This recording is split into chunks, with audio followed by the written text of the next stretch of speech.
Ikalabing-apat na kabanata. Sinabi ng Panginoon kay Moises, sabihin mo sa mga Israelita na bumalik sila malapit sa Pihahirot, sa gitna ng Migdol at dagat na pula, at magkampo sila roon, sa tabi ng dagat, sa harap ng Baal-Zephon.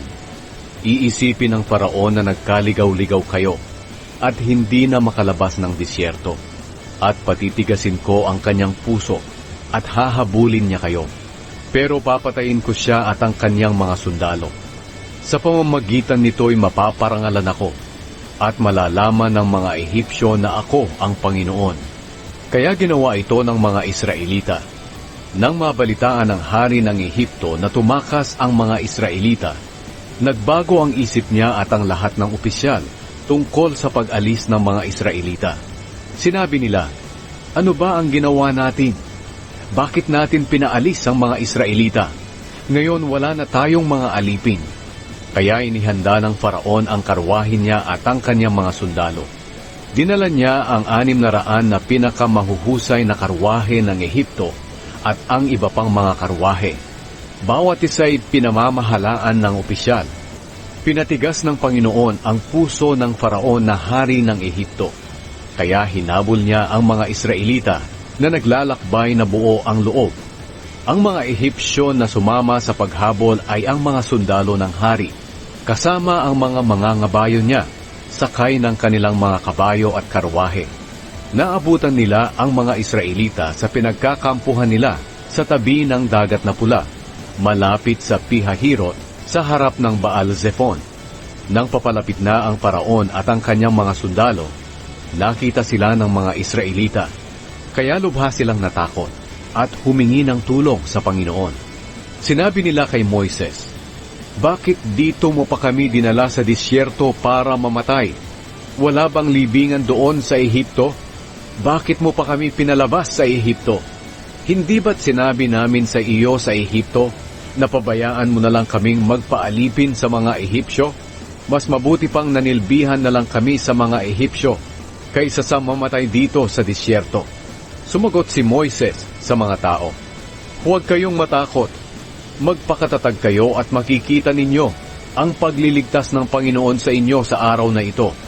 Ang mga Ehipsyong nakikita ninyo ngayon ay hindi na ninyo makikita pang muli. Ang Panginoon ang makikipaglaban para sa inyo. Hindi nyo na kailangang makipaglaban pa. Pagkatapos sinabi ng Panginoon kay Moises, bakit patuloy ka pa ring humihingi ng tulong sa akin? Sabihin mo sa mga Israelita na magpatuloy sila sa paglalakbay. Pagkatapos itaas mo ang iyong baston sa dagat para mahati ang tubig at makatawid ang mga Israelita sa tuyong lupa. Patitigasin ko ang puso ng mga Ehipsyo para habulin nila kayo. Pero lilipulin ko ang Faraon at ang kanyang mga sundalo, mga ngabayo at mga karwahe. Sa pamamagitan nito, mapaparangalan ako. At kapag nalipol ko na sila, malalaman ng mga Ehipsyo na ako ang Panginoon.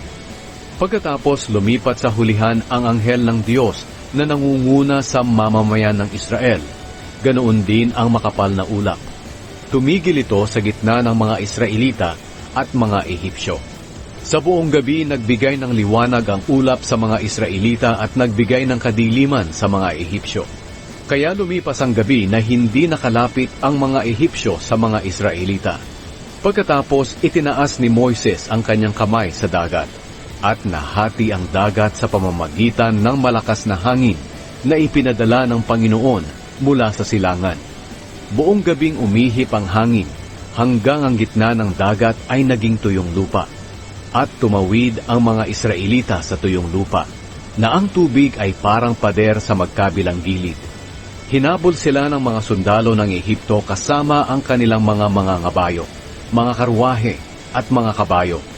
Nang mag-uumaga na, tiningnan ng Panginoon ang mga sundalo ng Ehipto mula sa makapal na ulap at naglalagablab na apoy, at nilito niya sila.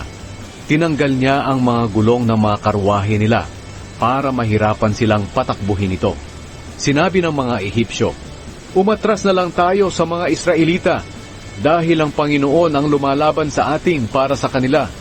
Nang nakatawid na ang mga Israelita, Sinabi ng Panginoon kay Moises, "Itaas mo ang iyong kamay sa dagat, para bumalik ang tubig at matabunan ang mga Ehipsyo, at ang karwahe nila at ang mga ngabayo." Kaya itinaas ni Moises ang kanyang kamay sa dagat. At nang sumisikat na ang araw, bumalik ang tubig sa dati nitong lugar. Tinangkang tumakas ng mga Ehipsyo, pero ipinaanod sila ng Panginoon sa dagat. Tinabunan ng tubig ang lahat ng sundalo ng Paraon na humabol sa mga Israelita, pati na ang kanilang mga ngabayo at karwahe. Wala ni isa mang nakaligtas sa kanila, pero ang mga Israelita'y dumaan sa tuyong lupa sa gitna ng dagat, na parang pader ang tubig sa magkabilang gilid. Sa araw na iyon, iniligtas ng Panginoon ang mga Israelita sa kamay ng mga Ehipsyo, at nakita ng mga Israelita ang mga bangkay ng mga Ehipsyo na nakahandusay sa dalampasigan. Nakita ng mga Israelita ang dakilang kapangyarihan ng Panginoon na ginamit niya laban sa mga Ehipsyo. At dahil dito, iginalang nila ang Panginoon at siya'y pinagtiwalaan nila at ang lingkod niyang si Moises.